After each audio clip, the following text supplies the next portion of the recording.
আসসালামু আলাইকুম। আশা করি ভালো আছেন সবাই। কিন্তু যে ব্যাপারটা নিয়ে কথা বলবো সেটা আসলে ভালো থাকার মতো কোনো কারণ না। একটা গ্রেভ কনসার্নের ম্যাটার।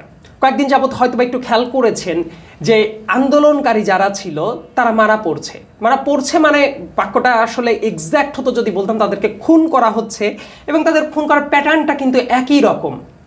মানে প্রাইভেট ইউনিভার্সিটির দুইজনের কথা যদি বলি, ইস্ট ওয়েস্ট ইউনিভার্সিটির তাসবির, আমেরিকান ইন্টারন্যাশনাল ইউনিভার্সিটির ওয়াজেদ সীমান্ত, মানে এবং তারপরে গতকাল চট্টগ্রামে ওই যে জসিম উদ্দিন, এরপরে মোহাম্মদপুরে, ঢাকার মোহাম্মদপুরে একজনের পর আক্রমণ হয়েছে, ক্রমাগত আক্রমণ হয়েছে।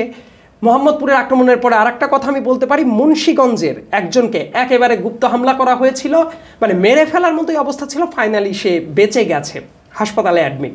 সো এই ধরনের ঘটনার কিন্তু খবর ক্রমান্বয়ে পাওয়া যাচ্ছে। এইটাকে কেউ কেউ কাকতালীয় মনে করতে পারে, কিন্তু প্যাটার্ন যেহেতু এক, এই ব্যাপারে আমাদের সচেতন হওয়াটা অত্যন্ত জরুরি, এবং সন্দেহটা অবশ্যই দানা বাঁধাটা উচিত এই কারণে ওই পলাতক লীগের বিভিন্ন ব্যক্তি অনলাইনেও কিন্তু উস্কানি দিচ্ছে, পাড়ায় পাড়ায় গিয়ে মানুষ মারার জন্য হুমকি ধামকি দিচ্ছে, অনলাইনে সেটা প্রচারণা চালাচ্ছে। এরকমই কিন্তু কয়েকটা ভিডিও কিন্তু পাওয়া গেছে সামনে প্রমাণ সহ।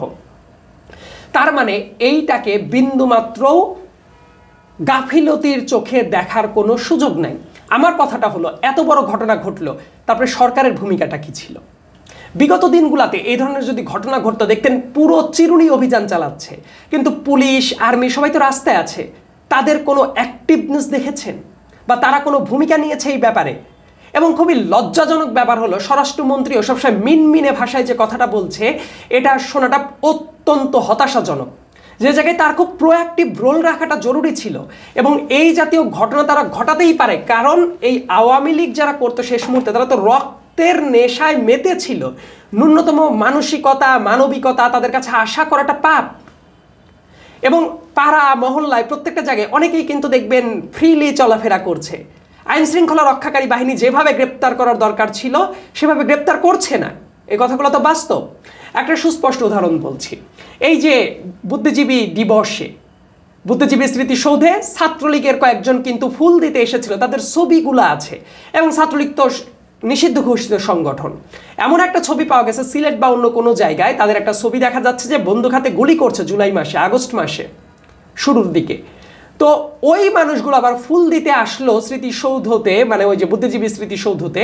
তো ওই জায়গাতে আসার পরে, ওইটা তো ওয়েল প্রোটেক্টেড জায়গা ছিল পুলিশের দ্বারা, নিরাপত্তারক্ষী বাহিনীর দ্বারা।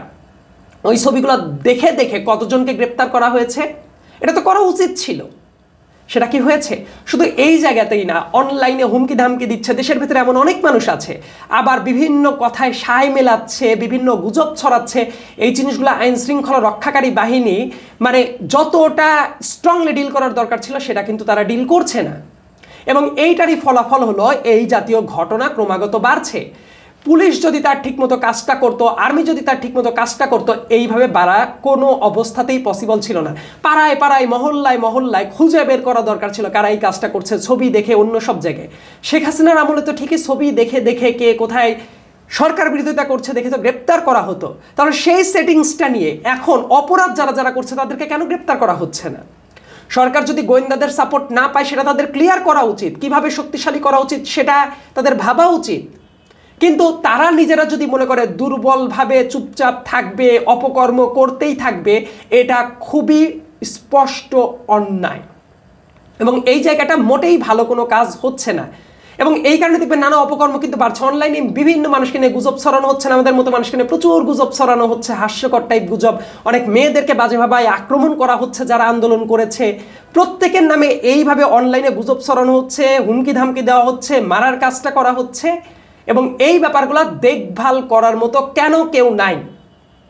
এটা কিন্তু স্পষ্ট সরকারের ব্যর্থতা। অন্যান্য উপদেষ্টা তো বটেই, ইভেন প্রধান উপদেষ্টা নিজেও এই দায় এড়াতে পারে না। আর উপদেষ্টা মণ্ডলীর ভিতরে আমাদের ছাত্ররাও তো আছে, তাদের ভূমিকাটাও কিন্তু এই জায়গায় আরও একটু জোরালো হওয়াটা অত্যন্ত জরুরি ছিল।